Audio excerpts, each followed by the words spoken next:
آج کی تاریخ کے اندر بھی لوگ یزید کی حمایت کا دم بھرتے ہیں۔ یزید استعارہ ہے ظلم و جبر کا، جور و زیادتی کا۔ کس طرح کوئی یزید کے ساتھ کھڑا ہو سکتا ہے؟ جس کے ساتھ کوئی کھڑا ہو اس کو کچھ تو اس کے اندر نظر آنا چاہیے۔ اور پھر مجھے بتائیے کہ ایک طرف امام حسین ہوں، ایک طرف یزید کھڑا ہے جس پہ پوری تاریخ کی گواہیاں ہیں کہ وہ شرابی تھا، وہ بندروں کے ساتھ کھیلتا تھا، اس کی پرورش ایک عیسائی قبیلے میں ہوئی، اس کی ماں کو طلاق دے دی تھی حضرت امیر معاویہ رضی اللہ تعالیٰ عنہ نے، اور جا کے ایک قبائلی علاقے میں اپنی ماں میسون کے ساتھ اپنے نانا بہدل کی تربیت کے اندر اس نے شب و روز گزارے ہیں اور پروان چڑھا ہے۔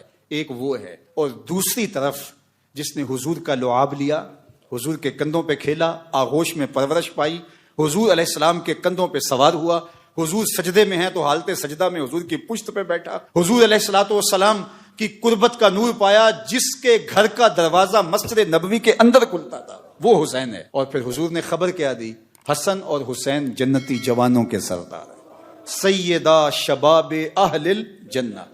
ایک طرف وہ کھڑا ہے جس کو حضور کی زبان سے جنتی جوانوں کا سردار کہا گیا، اور دوسری طرف ایک ایسا شخص کہ جس کی زندگی گناہوں سے، بدکاریوں سے، شریعت کی خلاف ورزیوں سے، جور و جبر، ظلم اور زیادتیوں سے بھری پڑی ہے۔ دوسری جانب وہ کھڑا ہے، میں تو نہیں موازنہ کرتا، موازنہ ہے ہی نہیں، چے نسبت خاک را بعالم پاک، کہاں حسین ابن علی اور کہاں یہ ناپاک شخص۔ اب اگر کوئی یزید کے لیے نرم گوشہ رکھتا ہے تو 100 بار رکھے۔ کو ند ہم جنس با ہم جنس پرواز، کبوتر با کبوتر باز با باز۔ اب اس کا میلان اگر یزید کی طرف ہے تو ظاہر ہے گندگی کا کیڑا کدھر جائے گا؟ گندگی کا کیڑا پھولوں کی طرف تو نہیں آ سکتا، اس لیے جس کی جو جنس ہوگی اس کو وہی قرار ملے گا۔ میں کہتا ہوں تمہیں یزید مبارک، ہمیں حسین ابن علی مبارک۔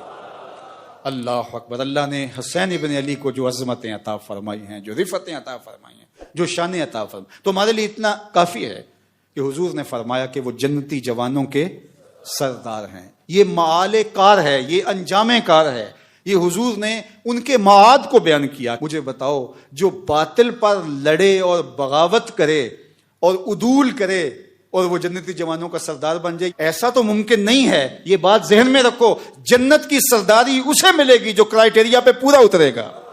یہ رب کا نظام ہے۔ جو جنتیوں کا سردار ہے اس کے سجدے دیکھو، اس کا رکوع دیکھو، اس کا قیام دیکھو، اس کی عبادتیں دیکھو۔ کسی نے کہا کہ حسین ابن علی نے شہزادوں کی طرح زندگی گزاری اور کربلا میں آ کے شہید ہو گئے۔ او میاں، تم بھول گئے ہو 26 ہجری میں کون تھا جس نے طرابلس کی جنگ لڑی تھی؟ 30 ہجری میں جنگ جرجان کے لیے کون گیا تھا؟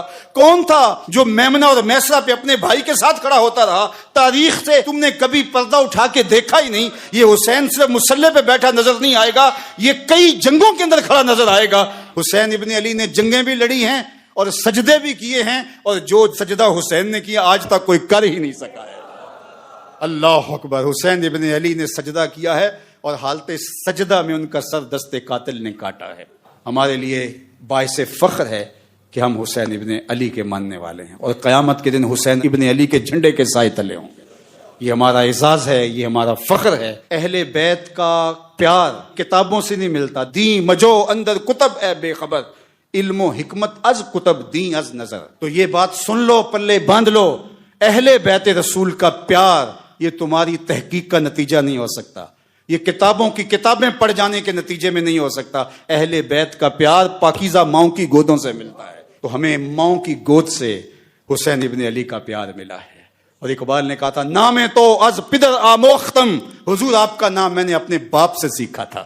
یہ کتابوں سے نہیں ملتا، یہ باپ کی آغوش سے ملتا ہے، یہ ماں کی گود سے ملتا ہے۔ اللہ تعالیٰ اہل بیت رسول کی محبت ہمارے رگ و ریشہ میں محو نفوذ کر دے۔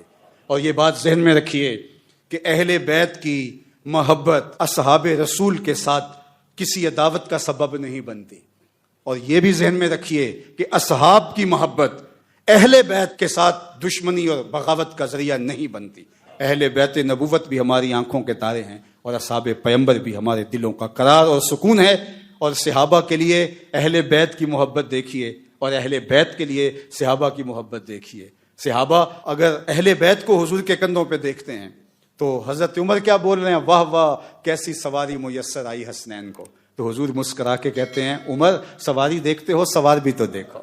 اللہ اکبر۔ اور ادھر حضرت امام باقر سے پوچھا جاتا ہے سیدنا صدیق اکبر اور حضرت سیدنا عمر کے بارے میں، تو وہ بولتے ہما امامان عادلان کانا علی الحق و ماتا علی الحق، وہ امام تھے، حق پہ قائم رہے، ان کا انتقال بھی حق پہ ہوا ہے۔